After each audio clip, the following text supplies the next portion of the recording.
There you go. There you A go. burning ring of terror. I'm resident of Colorado for YouTube. Joel Saints. That's my buddy Alan Glant. Gordon Demowski, my buddy Gordon Demowski, my buddy Patrick. We're here. Yeah, I didn't do it. Yeah. Uh-huh. We're here to talk some more iClaudius. It's episode 8 or 7. Reign of Terror. One of those episodes. We'll get Oh, it's Reign of Terror. Yep. Reign of Terror. Yeah. Patrick Stewart's character gets 86th in this.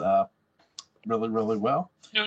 Jewel, you're thinking of Don Adams. He played 86 on Get Smart. Patrick Stewart played Sejanus in iClaudius. That's right. Sejanus gets 99. 86 is street slang for kill. That's Edward Platt. No. So I really enjoyed the intensity of this episode.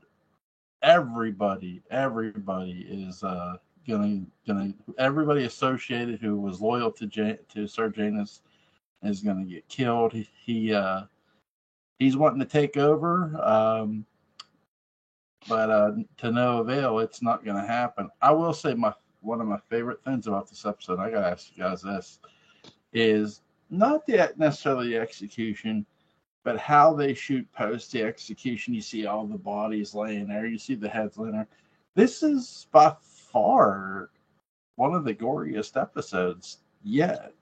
But I know that we're going to get a little more gorier, but still, is this sort of an episode a precursor to the rest, you think? Well, by default. Yes, it is. I mean, by default, that's exactly what it is. Yes, it is a precursor to the episodes that will follow. If you're asking if it hints at or foreshadows, sure, because it shows that there is an inherent instability in the passions under this theoretical bastion of civilization, you know. So and that things that a republic and even an empire are very abstract. See, okay, good. Now, what I really wanted to talk to you. Oh, wait, yeah, yes, and so that explains the republic, and that's precisely what I have to say about that, as I illustrated in my last remark. Yeah, Gordon. And it shows like how brutal and how much life was not valued in Rome, because it wasn't just, hey, let's go get Sejanus. It's let's get everyone that supported him. They even go after his kids, because there's one part where the soldier says, I can't kill her, she's a virgin, and John Rhys Davies, Marco, the guard, says, well, make sure she's not one before you kill her. And right. Wow. Yeah, that's a really, I mean, that's a slice. I think before, you can kind of see how at this point, not only is it's not the empire declining, but how tenuous that kind of leadership is. I mean, with Augustus, all he had was like court intrigue and poisonings and stuff. Now with Tiberius, it's like wholesale slaughter. And I didn't catch what they did to the boy, but it must have been really, really nasty. Because they mentioned, because Claudius's wife mentioned, they killed they raped the girl, and then the boy was wearing, I don't know, maybe it was I don't know, a Batman costume, but they mentioned that the boy was wearing something, but it was brutal. And when you see Sejanus just lying there, his corpse, his eyes are just dead. I mean, that's a way to tell you, like, yeah, stuff's getting real. Yeah, and they made a point of throwing his cadaver out onto the steps too. I mean, they had killed him in the cell. They had taken him to the cell to kill him, and then they tossed his. It's like, let's make sure everybody sees what's happening. And stay out. Yes, exactly. Permanent. We have a flogging in this episode too. I love that you just said that, Jewel, and that you had every reason to. Yeah, I mean, I had every reason to, other than the other reasons I have to. Anyway, I was going back and rewatching this again. Like, Tiberius, here's this woman in chains, and he just said, well, before you go, he puts her up against the post, rips down, pulls the back of her down, and they just starts hitting her. And it's like, damn, dude. Damn. Yeah, the audience has been prepared for a great variety of violences now. So, sort of a slow build, and now here it comes in full bloom. Here comes the blood. Here comes the cruelty in its fullness, and Yeah, and Claudius is seeing all of these. We can't forget that we're seeing some of these through the eyes of Claudius, and so we see him cataloging all of the sort of brutalities that he's going to be charged with avoiding as he's in charge of the Drinkers Barter Town or whatever it is. Yeah. Yeah, it's inevitable that it will become part of his history. I mean, they've set that up too. He's a writer. He's a historian himself. He's a writer of history, so he's going to be writing all this down. But he hates elephants. He detests elephants. There's, I don't know. I don't think Claudius hates elephants. I don't know. I think that guy's just so desperate to paint him badly. Because he's not an elephant, I suppose. But I love that sequence. The perils of being a contractor. Mm-hmm. Yes. Claudius in this episode, she's sort of when she's realizing that the chaos is going on, but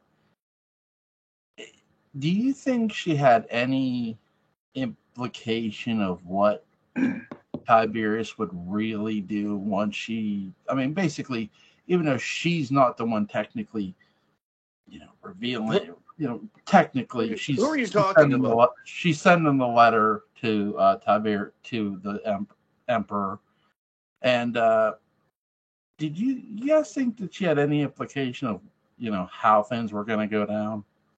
Well, she gave the letter to Claudius and said, make sure you read it in this scroll.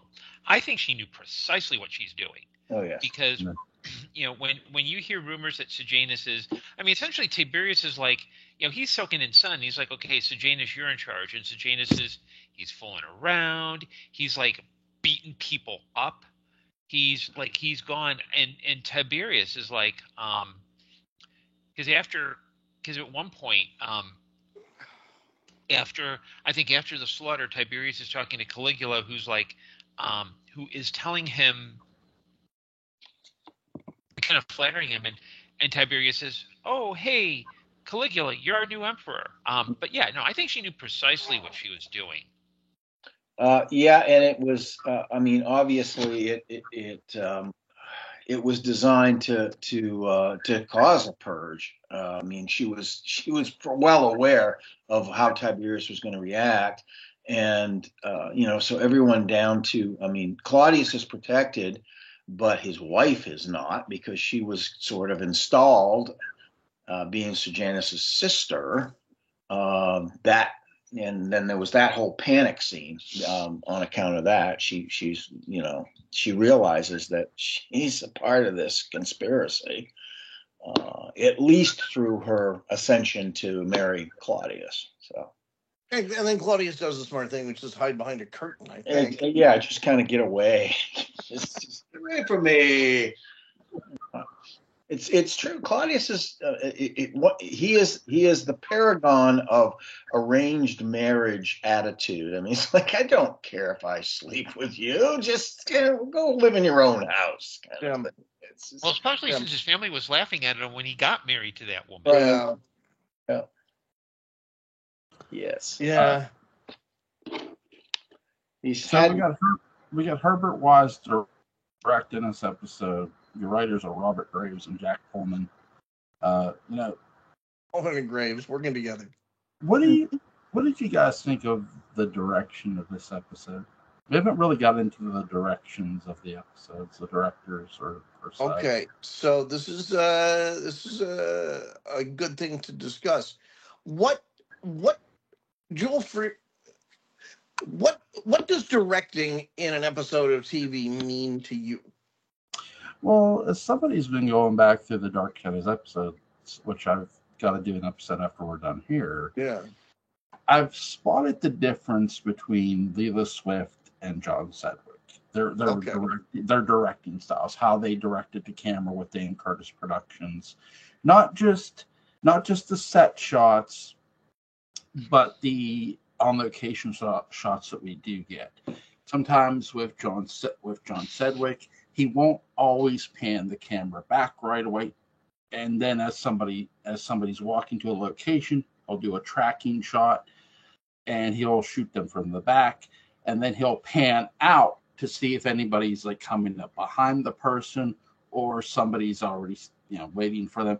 With Leela Swift, and now this is what I love about Leela most, not just because she shoots the feet when she's trying to shoot a mystery, is when somebody's going to a window, they shoot sort of a tracking shot to either open the window, and then they turn the camera. She turns the camera to show you, hey, that's the window this person opened. They're looking outside of it. Now you're not just getting the back of the person's head as they're looking out the window. You sort of get their face. Now, John Sedgwick did a similar shot to that, but there are times that Leela will go back and forth, and John doesn't always go back and forth when two people are talking. He will, but he doesn't always. So there are different. I think in every way, the Dark Shadows directors, what I'm learning most going back through is the Dark Shadows directors were, okay, I don't know if I'd like to think they did consciously think, okay, we need to put our own stamp on these episodes just to sort of cement how we're directing. No one's the same director here. Not just literally in the literal episode, but their art form, so to speak. Yeah.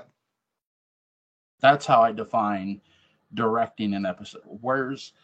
For example, where would you guys point to Claudius's director's art form from a camera standpoint? There's almost nothing from a camera standpoint except for focusing on just a few people here and there, controlling the size of crowd scenes. It's all very intimate, and that's as much a producer's decision as a director's. The director's more figuring out how to manifest that. I think one of the things I see in the directing of I, Claudius versus a lot of TV I've seen is that the directing on I, Claudius betrays the presence of someone who actually did some blocking. Mm-hmm. If you go work on your average TV show, you're going to be given a couple of marks, and you're going to sort of talk through it fairly quickly. And then if they do have a lot of subsequent runs, maybe they probably aren't. You're probably busy in hair and makeup or just being out of the way, because the director's talking to the lighting director and, getting all of that set up. It may not be like that now that we live in a tyranny of LED, and it's a lot more flexible. But that's how it was. You really did not work with a director a whole lot.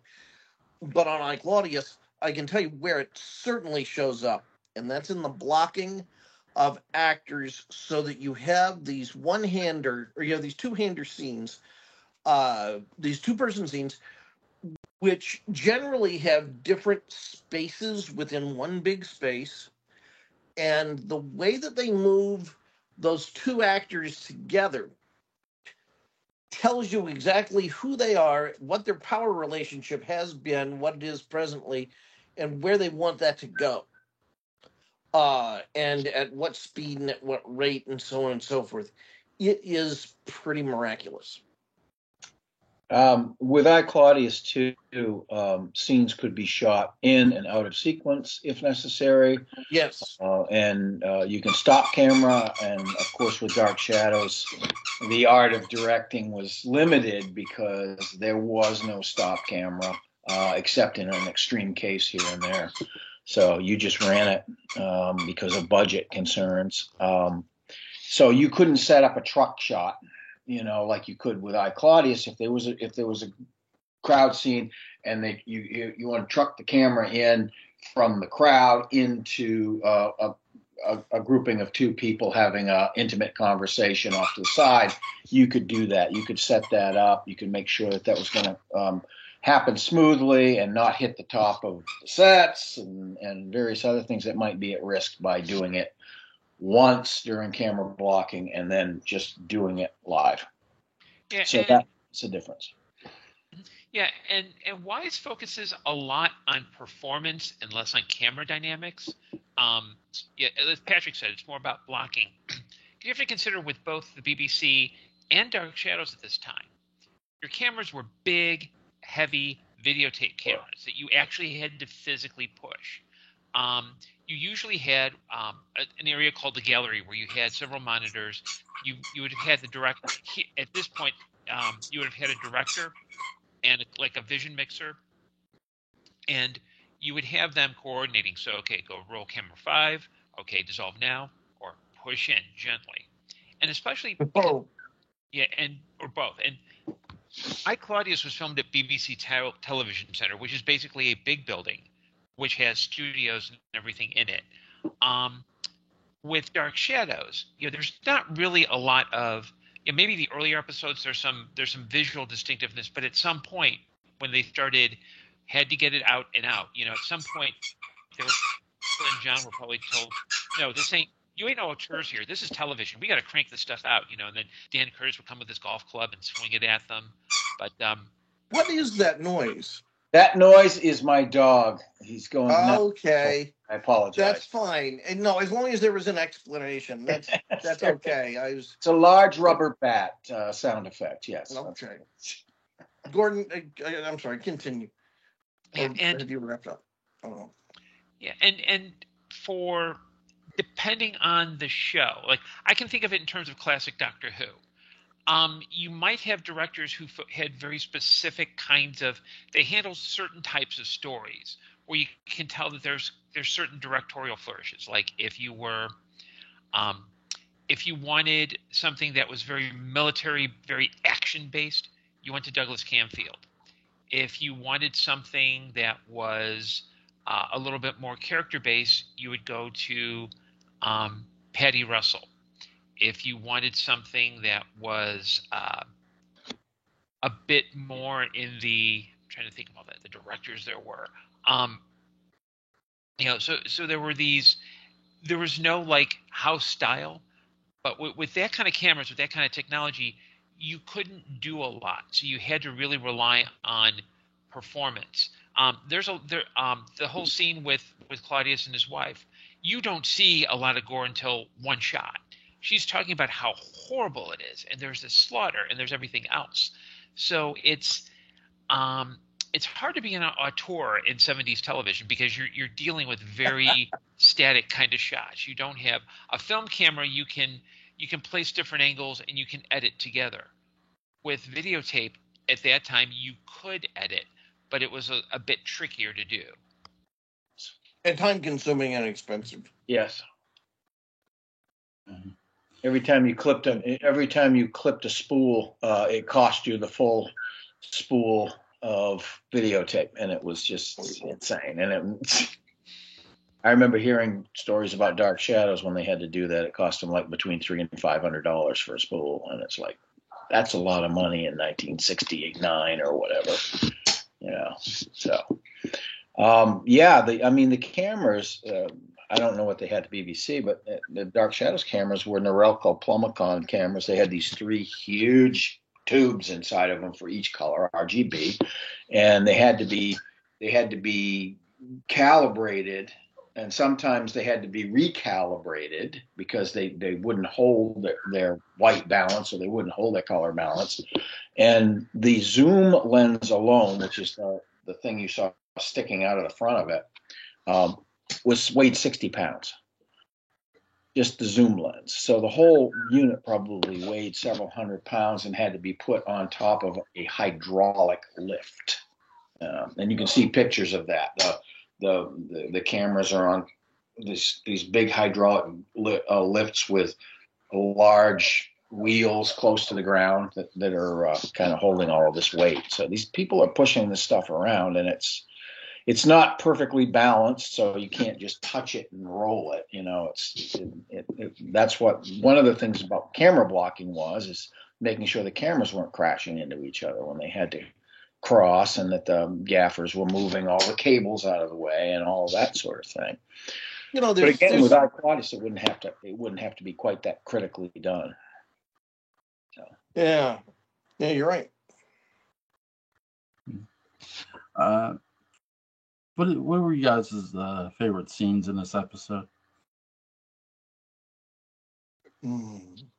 I loved it when Rhys Davies, as the guard, goes like this, and the culmination of the betrayal, or the double cross, happens after they've discussed, okay, this is how we're going to make it happen, because the head guard is also an ambitious person, so we're gonna put it to him this way, and that's kind of how they accomplished it, by pretending to protect him and getting him out of the crowd of supporters. I thought that was well done. It was set up really well, and the reactions were all really well done. So I like that. Me too. Yeah. Mm-hmm. Gordon? Yeah, I'm with them. And my second favorite scene was the one where Claudius is arguing with the they're all copying his manuscript, and he's arguing with the one guy about the elephants in his manuscript. The elephant. Yeah, that was funny. That was it was like it was an affront to his studiousness or something. He's just like, all of a sudden he has this hatred for elephants, and you got to get rid of those. That was interesting. And he continues on with that obsession, even when talking about smuggling the letters in this. Oh, well, I'm not sure I want to give him this copy. Yeah. Like, oh, whoops. So yeah, it's a lot of fun. We've had a lot of female play in these episodes, especially Sean Phillips. Her character's gone by this episode. But I gotta know, what do you mean by female play? Well, the actresses playing their characters. That's what I mean. Screen time. Screen time. Okay. Okay. Female play can mean a lot of different things. I mean, it is Rome. Come on. But you do get a lot of great time for the younger actresses here in this, and enough time to get their characters not just over, but across. Like, if you had never watched an episode of Claudius, let's say if you were going into this episode completely blind of who these characters were, they're getting their characters over and across very easily, which I like, because that's something you should always do with your audience. Like, hey, your job, get your character over, period. Which I love. That's something I'm always a fan of, whether I'm watching wrestling or another show. So yeah. Well, theater is the original storyline. I mean, this is what we're talking about here. So you get your characters all serve purposes, both emotionally and intellectually, to the audience in telling the story. So you have to get that right. Do you guys know where wrestling got its start?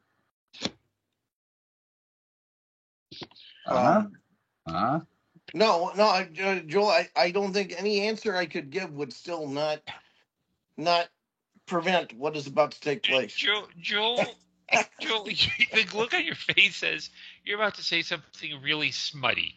The carnival. Don't go there, dude. The carnival. I mean, I've heard Jim Cornette. I've heard Vince Russo. I've heard Jim Cornette. Like, maybe it should have never left. I thought wrestling started in ancient Greece like eons ago. The old Greco-Roman stuff. Yeah. Well, they're talking like the entertainment aspect of it, in a sense that maybe Greeks a lot of the entertaining. You don't know. You weren't there. Well, a lot of the wrestling stuff started in the carnies, the entertainment of wrestling with a bear and stuff like that. And Cornette said, "It should have never left the fucking carnival, motherfucker." In his words. You sound a little in some ways it never did. Carnival life, Joel. Are you trying to tell us something? Perhaps. You used to run a 6-in-1, didn't you? You got some pickled punks right behind you. I ready to go. I escaped the circus. No, but I really enjoyed how they got the females across in this episode. But George Tiberius, our Caesar here, our emperor, really, really just you could tell he's going to die. You see how sort of wounded he is with like wounds on his head and stuff, which I like. I like the makeup of this episode, how they had him looking really, really great. So yeah, he's pretty physically corrupted by this time for sure. It's also an external reflection of his character. As I said before, George Baker doesn't get enough credit because he plays such a dislikable character, and there's so much of him that I think it's easy to overlook all of the notes of humor and truth and internal contradiction that he peppers this with, and that is to the peril of the person who ignores the real highs of his performance. He has a lot to work with. I mean, he must have, when he started reading these scripts, he must have gone, oh yes, this is good stuff. Because within the paranoia, within the his corruption, his perversions, and all of these different things, and his suspicions and his victimhood. From early on, all of those things are, there's a lot of grist for the mill. So there, definitely. I also enjoyed the scene between Sejanus and his intended when he's manipulating her into marrying her daughter. That whole scene was interesting as well. But for two reasons. One, you get to see him really in action, twisting things. And for another thing, there's foreshadowing that stuff is falling apart, not quite going to plan. Yeah. An edge to it. There's an edge to that, trying to figure that out. Is there anything you guys want to add before we get on out of here? No, I don't think so. I have nothing. I'm good. Yeah, I'm good. Al? Yeah, excellent episode, as others have said. I liked it a lot. All right, guys. First of all, thank you for joining me. I have two more things to record here tonight. Links to Patrick Gray's Dark Shadows Day Book of Balance is going to be in the description box. Link to Gordon Amowski's Amazon page is going to be in the description box. And a link to Alan Glant's YouTube channel is going to be in the description box. Good night, guys. And don't forget to catch Jewel on OnlyFans. Oh yes, I've already seen the previews. Oh yeah. Me shaking my ass all over the place. Good night, guys. Hey, nice thong. Good night.